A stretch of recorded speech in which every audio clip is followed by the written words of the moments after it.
Next question. Hi, Ben. A general question. You often mention the dragon families in your reports. Could you please describe who and what the dragon families are, and if they are on the right side of humanity? The dragon families, my first contact was arranged by the Dr. Michael Vandermeer, who was the head of MI6 and cousin of Queen Elizabeth.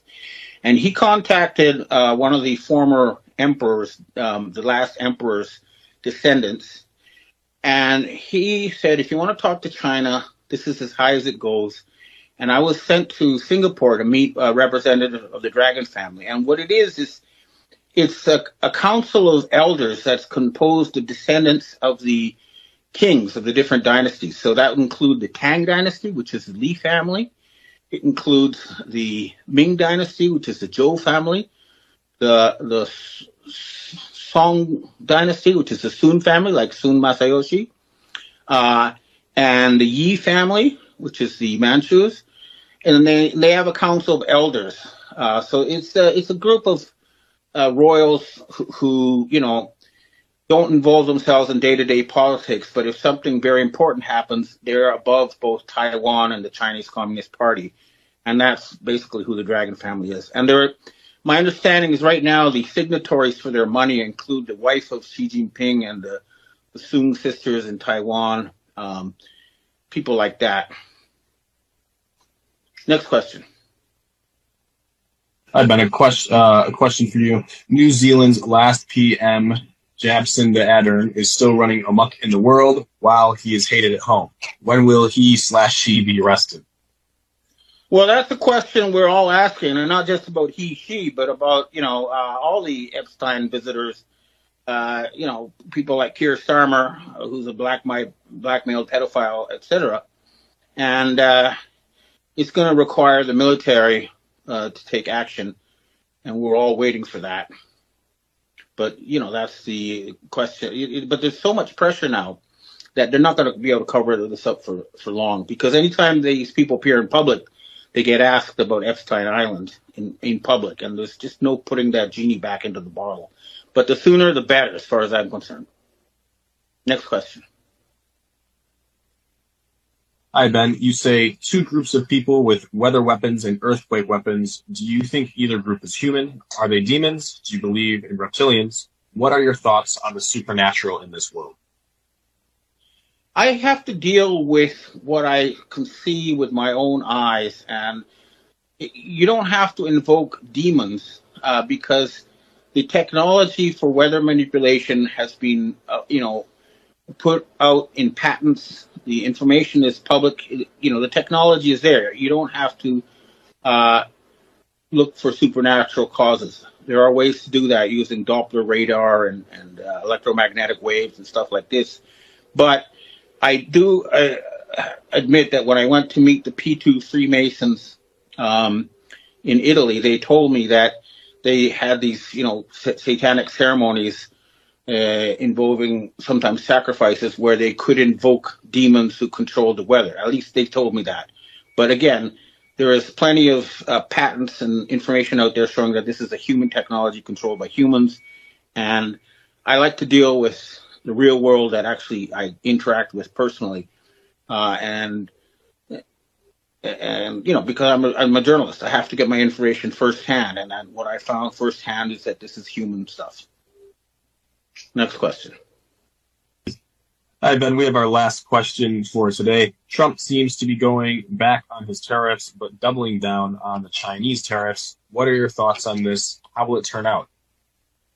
Well, it's just a bargaining position, because at the end of the day, the U.S. has $1 trillion deficit and the Chinese have $1 trillion surplus.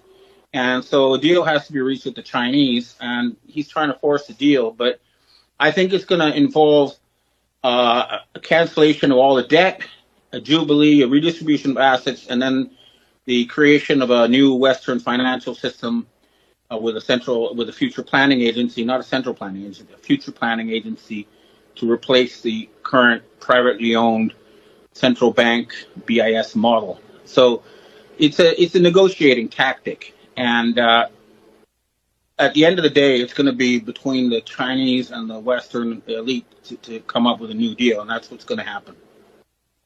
All right, thanks for tuning in, and I hope.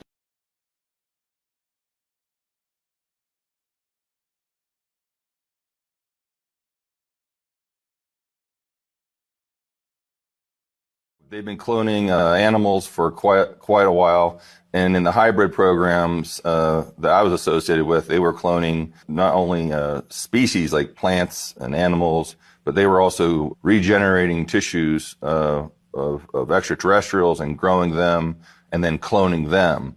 And then they started cloning humans a very long time ago. It's interesting now that in the news, after talking about this a few times, that now they're coming forward. China just has been doing it forever, but in their underground facilities, cloning people and cloning, of course, you heard about they cloned their first primate. And hey, they can clone a primate. This verifies what I'm talking about. Well, they can definitely clone a human. And they're also growing humans for organs. And, there's a big controversy behind this. But clones are everywhere. Human, extraterrestrial. They're wandering all over. Some people will refer to these as doppelgangers because they can grow a human to look like someone and mind program and implant them with circuitry and things like this. And they will really think they had this life and implant them into a business or into whatever organization they.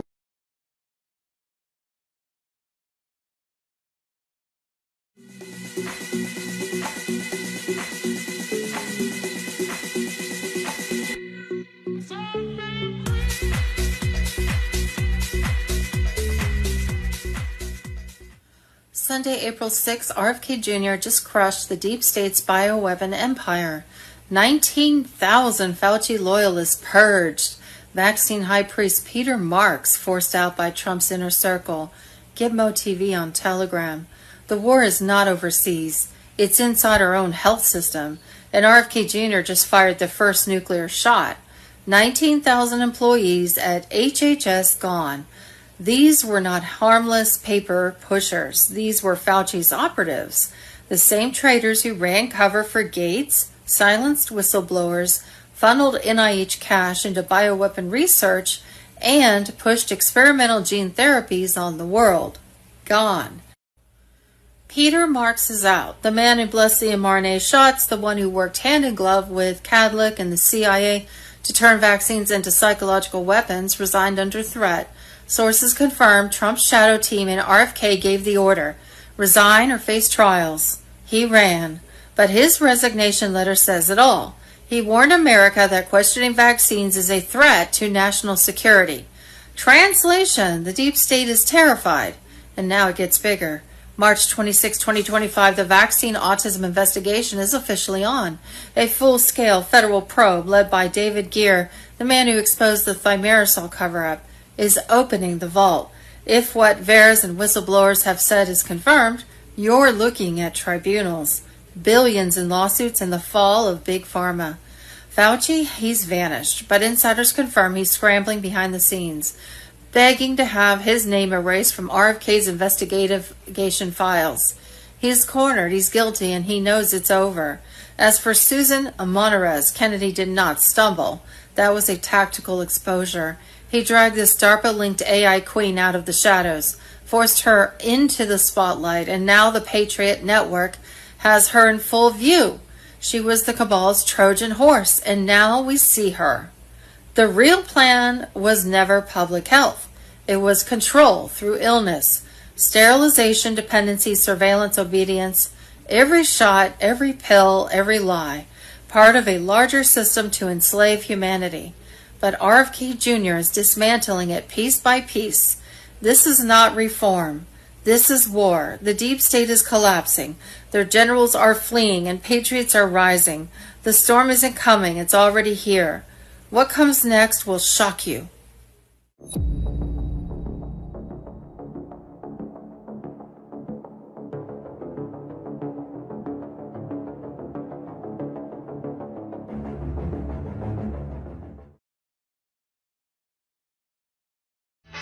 Somewhere on the way, you might find out who you are. Living Sunday, April 6th. Insane. Elon Musk Doge found an employee at the VA, Veteran Affairs. JFK Awakening Q17 on Telegram. The job was paying $8,700 an hour. The job only requires probably about 10 hours of work per week. Doge found that there was a software engineer who was paid to do light modifications on the website, which takes about 10 hours per week, and they were paying him $380,000 a month to do that, which comes out to roughly about $4.5 million a year. And if you break that down into 10 hours a week of work, that's roughly $8,700 an hour. That's not okay. That's my tax dollars. That's your tax dollars being paid to someone to do very light modifications to a website for 10 hours a freaking week. I'm Jesse Waters. Good to see you. I'm not going to beg for you to come on my show. I know it'll happen eventually. You said the other day you uncovered some evidence that there was massive Social Security fraud and that arrests were imminent. Yes. What can you tell us about that? And what can you tell us about what you've seen politicians do to make massive amounts of money off of the federal government, like Nancy Pelosi? Please. Yes. So we've encountered, there's really so much for it. It's deciding what should be prosecuted first, because it's such a long list. You have to actually prioritize the list. We convey the list to the Department of Justice. The DOJ has a process that they go through to review and think about it.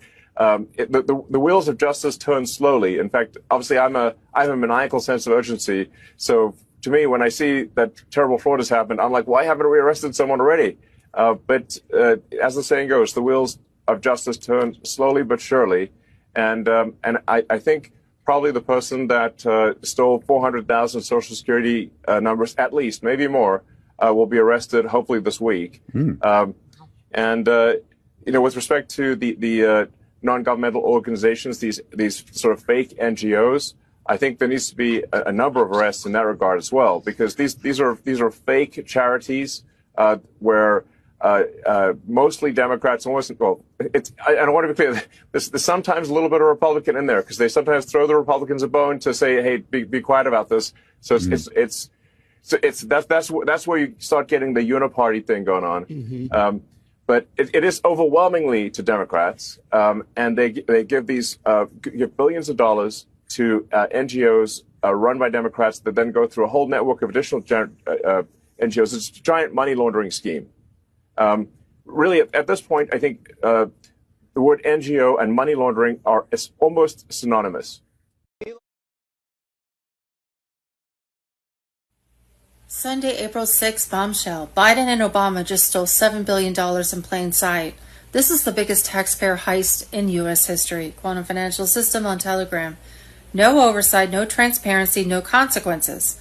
A fake climate nonprofit created out of thin air handed $7 billion by the Biden regime. And guess who's behind it? The same Obama-era swamp that's been bleeding this country dry for over a decade. The so-called Climate United Fund had just $547,000 in startup revenue. In 2 months, they burned $451,000 without any explanation. Then in April 2024, Biden's EPA handed them $7 billion of your money. No audit, no vetting, just a 49-page report and a rubber stamp. Where is the $7 billion now? Allegedly, a tiny $50 million is going to solar projects in Idaho, Arkansas, and Oregon. That leaves $6.95 billion unaccounted for. No answers, no media outrage. Who's running this scam? Obama insiders, swamp puppets, radical leftists. Beth Baffert, no experience, Obama loyalist, now controls $7 billion. Phil Angelides, tied to big Democrat donors. Anthony Fox, Obama's transportation secretary. Dolores Huerta, far-left activist. Patrice Willoughby, operative in the Congressional Black Caucus. They stacked the deck, funneled the cash, and you're left holding the bag. But it doesn't stop there. The Climate United Fund already funneled cash into powerful Forward Communities, another fake nonprofit with Stacey Abrams sitting quietly in the shadows. This is a laundering machine. Shell groups feeding other shells, vanishing billions before anyone can trace it. This is not about climate, it's about control, it's about empire. And the media, dead silent. If Trump had done this, it would be a nuclear news cycle. But because it's Biden and Obama, they bury the truth. And they call it a conspiracy theory. This is the final warning. They're not governing, they are looting. $7 billion gone. Democrats cashing out before 2026. The clock is ticking and they know it. America is being stolen. What are you going to do about it?